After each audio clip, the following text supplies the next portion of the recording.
Freddie. All right, hold on 1 second, chat. Apparently Vice News did a sympathy piece about sexual offenders, and this was the end? Like, we all out here in this world, and we all got to make it happen, and ain't nothing stopping me. So, like, I'm very hopeful and confident. After this interview, Ashif sent a picture of his penis to our producer. Like, we all out here in this world, and we all... Bro, come on, man! All right, chat, I wanted to show you something a little interesting. There's this history YouTuber called Extra Credits. Now, this is going to be controversial, probably, whether or not you like the presentation, but I like the content. All right? I want to show you something that's an important part of the American labor movement. So we're gonna watch it and we're gonna see how it goes. All right? He has this like weird voice filter on, or they have a weird voice filter on. I'm not sure about it, but let's check it out anyway. Matewan, West Virginia, May 19th, 1920. Police Chief Sid Hatfield. Wait, he stopped doing it. Never mind, he stopped doing it. Holy shit, I'm wrong. Stands waiting near a railroad station. 12 deputized men surround the area. Earlier that day, agents from the Banfield-Felts Detective Agency unlawfully... Okay, let's start it over from the beginning. Matewan, West Virginia, May 19th, 1920. Police Chief Sid Hatfield stands waiting near a railroad station. 12 deputized men surround the area. Earlier that day, agents from the Banfield-Felts Detective Agency unlawfully evicted several coal miners, and Hatfield is determined to have a word with their leader, Albert Felts. Felts and his 13 agents arrive on foot, planning to board a train, but Hatfield blocks their path as his deputies close in, meeting them in front of a hardware store. When Hatfield tells Felts that he and his men are under arrest, Felts claims that he possesses a warrant to arrest Hatfield. They both know Felts is lying and share a dark laugh. The town's mayor, also on site, asks to see Felts' warrant for the evictions. Felts produces a paper. The mayor, examining it, sees that it's bogus and says so. Felts then produces his gun. And what happens next triggers the largest American uprising since the Civil War, the Battle of Blair Mountain.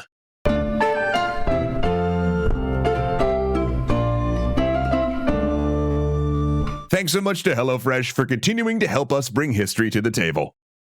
To understand how the Matewan Massacre led to the much larger Battle of Blair Mountain, one must look roughly 30 years before the incident and follow a trail of corporate greed and exploitation perpetrated by the United States coal industry. Though surprisingly, it doesn't start with the coal companies, but with the railroad combines that not only needed the coal to run their engines, but had the means to go into towns throughout the country and corner the market.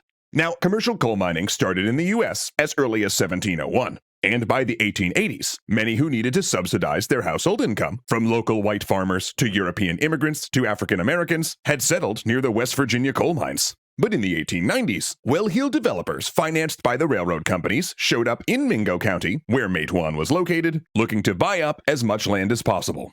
It wasn't just the land they were after, but the mineral rights. And once the necessary purchases were made, in came the construction crews. 5,000 strong, they performed the arduous task of chiseling 8 tunnels into the Appalachian foothills, giving the financiers full access to the black gold they had come for.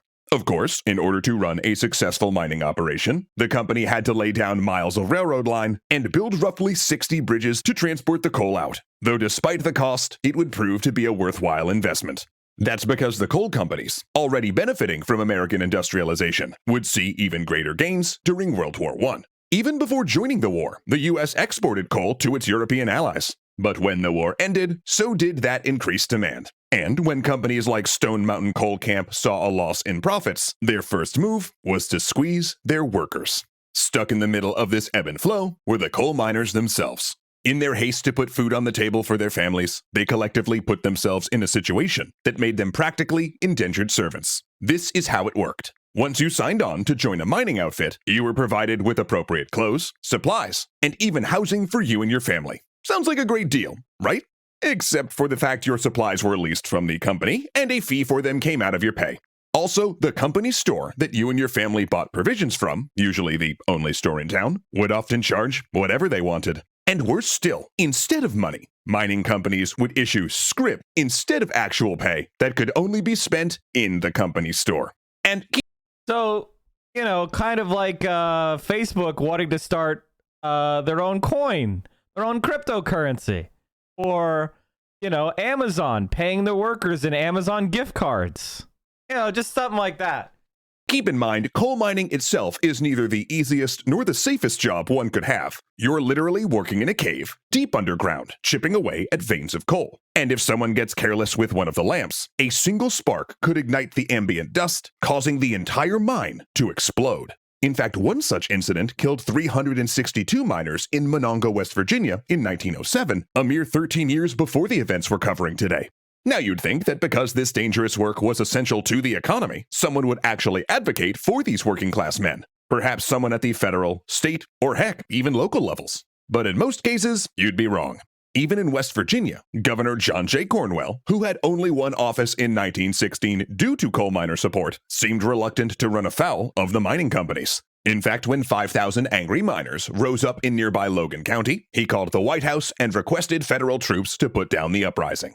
As for the mining companies themselves, they had their ways of maintaining order. From subsidizing police forces like the one in Logan to flat-out bribing officials. They'd also employ men from the Baldwin-Felts Company who, along with the on-the-take local law enforcement, would supervise activity within the mines. These security officers occasionally roughed up miners to remind them who was boss and suppressed anything that resembled unionizing.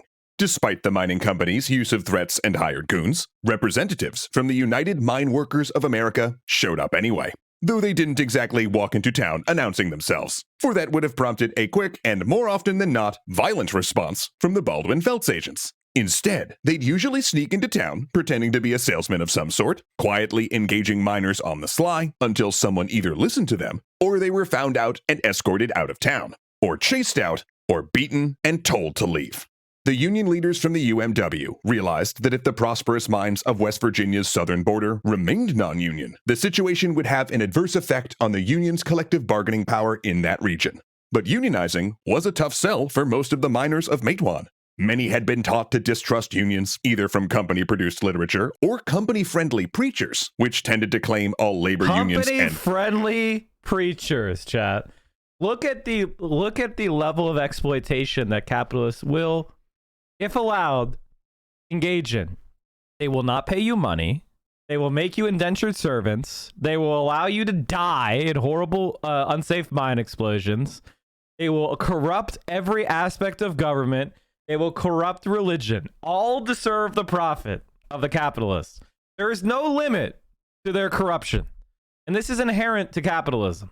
It is a corrupt and disgusting element. Why? Because its very foundations are based on exploitation. Namely, somebody who doesn't do any work getting all of the profit. their members were communists. And bear in mind, this was at a time when labor strikes across the country commonly devolved into street brawls or worse, meaning participating could be dangerous. African American miners were particularly reluctant to get themselves caught in any union talk, long resolved that there would never be any real upward mobility for them. They also knew that they were still better off than they had been as sharecroppers in the Jim Crow South. And the European migrants, well, they were pretty much under the same impression, given that they had no intention to return to their native lands. But the Matewan miners eventually did go union and launched a strike after an empty gesture wage increase that just so happened to coincide with a price hike at the company store, a tactic that left the miners with very little money. And it's worth mentioning here that despite the lingering racism and xenophobia of the time, all the miners stood together, black and white, native-born and immigrant, all united to seek fair pay and safer work conditions. Wait a minute, Mike. I was told that unions were always very racist and they were never good for black people. And that the best thing to do is to celebrate black billionaires. And that's when the terrorizing started. First came the evictions from company-owned housing, which was to be expected, so most of the displaced miners created a tent compound a few miles away from their abandoned houses, where they hunted small game and scavenged for food. And though a small emergency fund from the union arrived, it was hardly enough for such a large group. Next, Baldwin-Felts agents took to strafing the tents with machine gun fire. Scared and injured, but not broken, the mining families nursed their wounded and stood their ground. And that's when the Stone Mountain Coal Corporation sent Baldwin Felts agents to buy off Matewan's local politicians, as they'd done in other places. So in other words, they literally now, but Mike, see, that's why I'm a libertarian, because I believe in the non-aggression principle. See, people will just engage in fair negotiations, and people, if they agree to work, that's fine. Except for the part when the wealthy use their money to physically intimidate and murder anyone who tries to organize collectively or get a better negotiating position. Notice that every single thing here is aggression from the rich. Every single element of this is exploitation, aggression. That's the capitalist class. If you give them deregulation, that's what it means. And unless you are the fucking capitalist, deregulation is bad for you. Except this time, it didn't work. Mayor Cobell Testerman was offered a bribe, hand-delivered by Albert Felts, the brother of one of the Baldwin Felts founders. Felts wanted to station machine guns on the various roofs about the town, but out of loyalty to the mining community, Testerman refused the bribe. And so did Police Chief Sid Hatfield, a former miner known for his carousing, his marksmanship, and his being related to the Hatfield side of the Hatfield-McCoy feud. He made it his mission to thwart the Baldwin Felts agents during the months prior to the confrontation, often coming to the aid of coal miners and their families as they were being evicted. Hatfield even enlisted Sheriff George Blankenship, who helped slow the evictions to a crawl by arresting agents and tying evictions up in court. All this fueled a simmering animosity between the two factions, which spurred Felts to draw his gun during the railroad standoff. Gun blasts ring out, one after another. Felts shoots Testerman. Hatfield shoots Felts. Arrogance allowed the agents to get caught off guard, and the deputized miners, with their weapons mostly ready, take the advantage. When the smoke clears, 10 men are dead. Mayor Testerman, 2 miners, and 7 Baldwin Felts detectives, including Albert Felts and his brother Lee. It was the first time the miners had clocked a win against Baldwin Felts. But if the Union men of Matewan thought that the shooting was done, they were dead wrong. And we'll tell you all about the Battle of Blair Mountain proper next episode. Oh man, Zoe, I am chomping at the bit to tell the second half of the story next week. But until then, we do have to start thinking about what's for dinner. Thanks, HelloFresh. Okay. Wait, thanks. Okay. Fucking HelloFresh shit. All right, hold on, chat. Here's part 2. McDowell County, West Virginia, August 1st, 1921. 15 months after the Matewan massacre, Sid Hatfield, his friend Ed Chambers, their wives, and a bodyguard walk up the courthouse steps. Acquitted of all charges regarding the massacre, Hatfield and Chambers are here now to stand trial for new charges regarding the raid of a scab-run coal mine. They were supposed to have more protection, but instead they're greeted by a hit squad. Baldwin Felts agents, seeking revenge for the 7 men they'd lost in the massacre, emerge from hiding and pump 4 rounds into Hatfield's chest. A third man shoots Chambers in the neck and keeps firing as he rolls down the steps. The bodyguard flees, Hatfield's wife runs for the police, and Chambers' wife beats one of the murderers with her umbrella. The assassins drag her away so she won't see them, planting guns on 2 of the dead men so they can claim self-defense. This was no mere assassination. It was the opening salvo of the oncoming battle.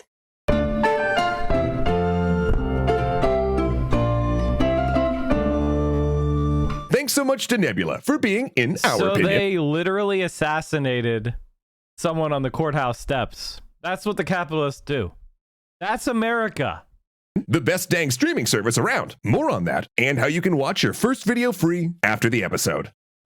When the coffins of Sid Hatfield and Ed Chambers made it back to Matewan, some 2,000 souls were in attendance to pay their respects and get one last look at their heroes. Unions in neighboring towns paid tribute by assembling labor committees, making statements, and initiating labor stoppages. The community was stunned. After the gunfight at the Matewan courthouse, Hatfield had become a hero to coal miners, as well as a center of Union resistance. In fact, his shooting scrape inspired a self-contained guerrilla war in Mingo County, leading to armed skirmishes between miners and mining company agents. County officials had to finally declare martial law and threw hundreds of miners in jail. In his last months, Hatfield was in the middle of it all, which is probably why he'd been set up to stand trial in the mining company-friendly McDowell County. At the funeral, the mourners heard 2 very different messages. The Reverend spoke about faith and charity, but Hatfield compatriot Sam Montgomery was all about retribution. In his eulogy, Montgomery called out the mine owners, referencing them as sleek, dignified church-going gentlemen who would rather pay fabulous sums of money to their hired gunmen to kill and slay men for joining a union than pay the like or less amounts to the men who delved into the subterranean depths of the earth to produce their wealth. Their outrage fueled the United Mine Workers, and UMW leadership argued over what to do next. Some wanted to march until all of the jails were filled, but others figured that would play right into the mining company's hands. So instead, they presented a list of demands to West Virginia Governor Ephraim Morgan that included freeing the miners imprisoned during the Mingo uprisings. He rejected those demands. As miners began to take to the streets in both Mingo and Logan counties, anti-union officials like Don Chafin, sheriff of Logan County, called in mounted state police to end the demonstrations. This only escalated tensions. When a trooper accidentally hit a parked car and armed officers started surrounding the owner, furious miners disarmed the state troopers and started patrolling the roads themselves, keeping the police out. By August 20th, 600 miners had assembled just outside of the town of Charleston, with scores of others on the way from neighboring counties. And while UMW leadership seemed to want to talk them out of marching to Mingo and demanding the uprising prisoners be freed, the miners were too far gone. Sid Hatfield had been murdered, and his killers were free, while Union men languished in jails. This, on top of everything else, was simply enough. Over the course of the next few days, the number of miners willing to make an armed march had swelled to 10,000. Equipped with a ragtag assortment of weaponry, including rifles that many of them had used to fight in World War I, the coal miners began their march to free their Union brothers. But to get to Mingo, the miners would have to take Logan County, and to do that, they'd have to make it over Blair Mountain. Sheriff Chafin, having heard about the planned march, swore that no armed mob would cross into Logan. To realize this promise, Chafin rounded up everyone he could, from deputies and vigilantes to strikebreakers and local farmers. He commandeered the county armory and stripped weapons from hardware store shelves. Then he set his forces to digging trenches and felling trees to block roads. And no doubt receiving some financial assistance from Big Coal, Chafin also had a fleet of cars to transport his men to the front when needed. Not convinced that Chafin could curtail the uprising, Governor Morgan reached out to President Warren Harding and the Secretary of War, demanding troops. Though when the White House sent a lukewarm response, Morgan applied media pressure by complaining to the New York Times, and that got results. At 3 a.m. on Saturday, August 27th, Brigadier General Harry Bandholtz met with Governor Morgan. And when Bandholtz asked if Morgan had done everything he could to possibly avoid the uprising, the governor lied and said yes. Bandholtz, still hoping to avoid conflict, summoned Union leaders Frank Kennedy and Fred Mooney into a meeting and did not mince words. He told them that if this rebellion caused the president to call for martial law, not only would many miners die, but they would be held responsible. Now, Mooney and Keeney had been trying all along to prevent this uprising, but it was clear they'd have to try harder. It wasn't easy. But by driving around and spreading the word, they'd managed to move most of the miners to a ballpark in Danville. Many of the men were still adamant about continuing the march, but they reluctantly heard Mooney and Keeney out. And over time, the two Union leaders convinced the majority of the miners to go home. A tenuous truce descended. Though one man who wasn't interested in hearing them out was Bad Lewis White, who had managed to hijack a train a day earlier with the intent of taking it to Blair Mountain and eventually Logan as part of an armed attack. Though Mooney and Keeney were suspicious. White seemed to be going around everywhere, pedaling around on his bike, trying to rile miners up again. In fact, they suspected he was a provocateur, working with the mining companies to provoke a conflict. Lending credence to their theory, Sheriff Chafin chose that moment for the state police to execute warrants against the miners who'd embarrassed and disarmed the mounted troops days prior. He was stirring the pot, seemingly doing everything he could to provoke a gunfight and bring in the army, and if that was his plan, it worked. The state police warrants sparked another shootout, with a few men killed and both sides managing to take prisoners. It was now Sunday the 28th, and word of the firefight spread, reigniting the miners' fury. The march on Mingo was back on. And fearing the wrath of General Bandholtz, Keeney and Mooney left town, leaving a hot-headed man named Bill Blizzard in charge. Miners assembled, planning to attack Chafin's defenses on Blair Mountain. Their plan was to attack from two sides, but even with superior numbers, they were climbing uphill toward machine guns and prepared positions. Dozens of miners were hit before a machine gun jammed, allowing them to continue their bloody advance and draw within a few miles of Logan.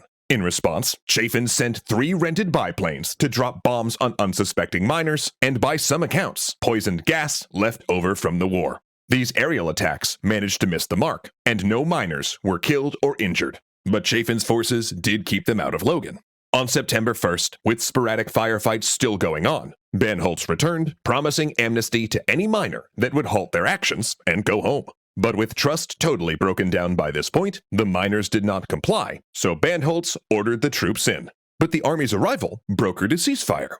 Miners, many of them veterans, did not want to fire on U.S. troops, and both sides thought the federal soldiers were a neutral mediator, though paradoxically, both Union men and coal companies thought the army would take their side. But while Bandholz reportedly thought Governor Morgan deserved most of the blame, it was largely the miners who were disarmed and taken into custody. Keeney, Mooney, and Bill Blizzard faced charges of treason, but only Blizzard went to trial. And he made the state's disproportionate use of force a cornerstone of his case, using an unexploded bomb as an exhibit, and was acquitted of all charges.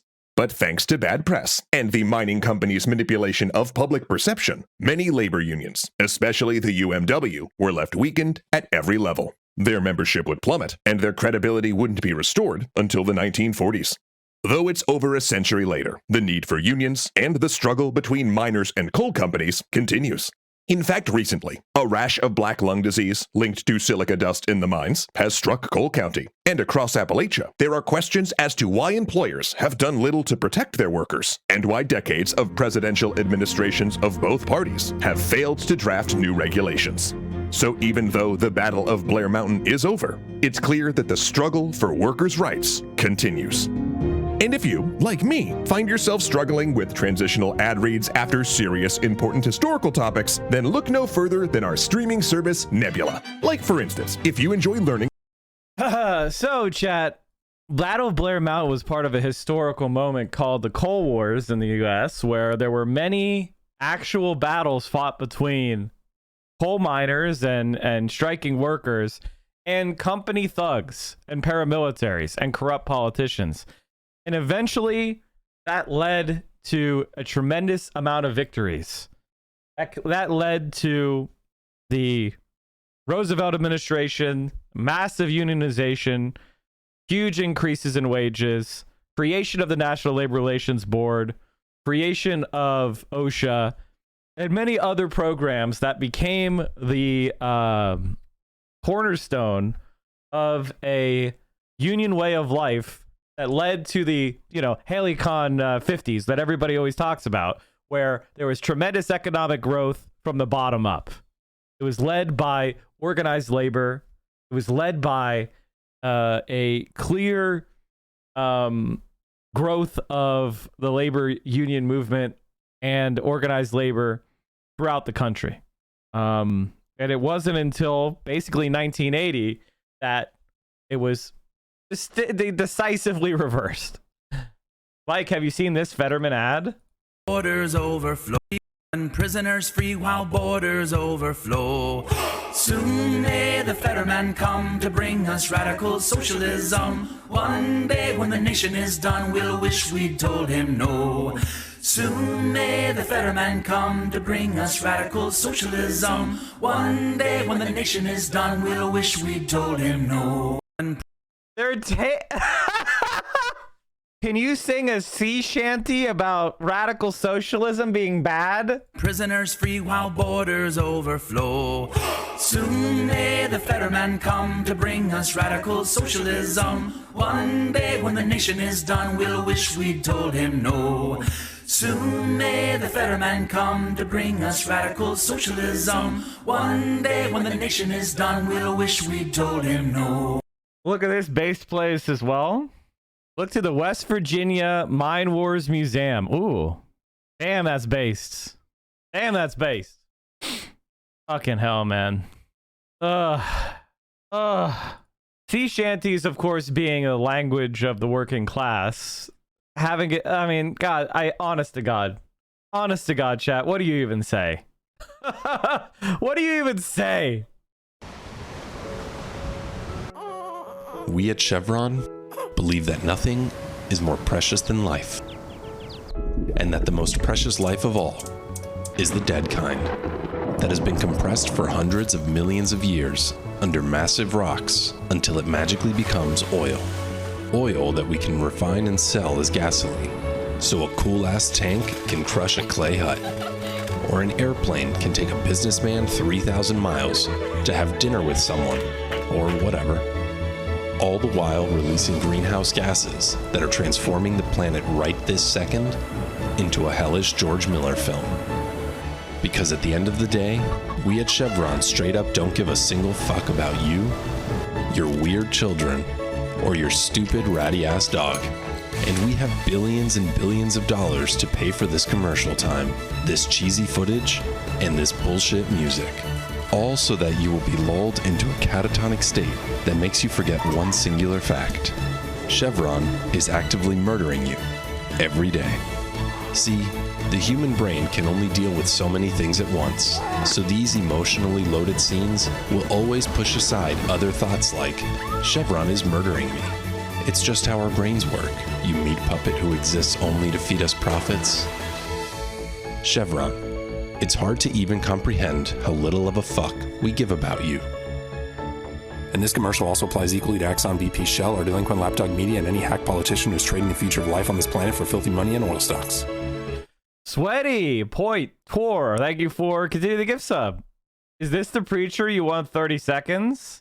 I say to not assert yourself for the rights of the I say to not assert yourself for the rights of the oppressed is to fall down and worship at the Moloch of despotism. Yes, sir, we hear you. That's right.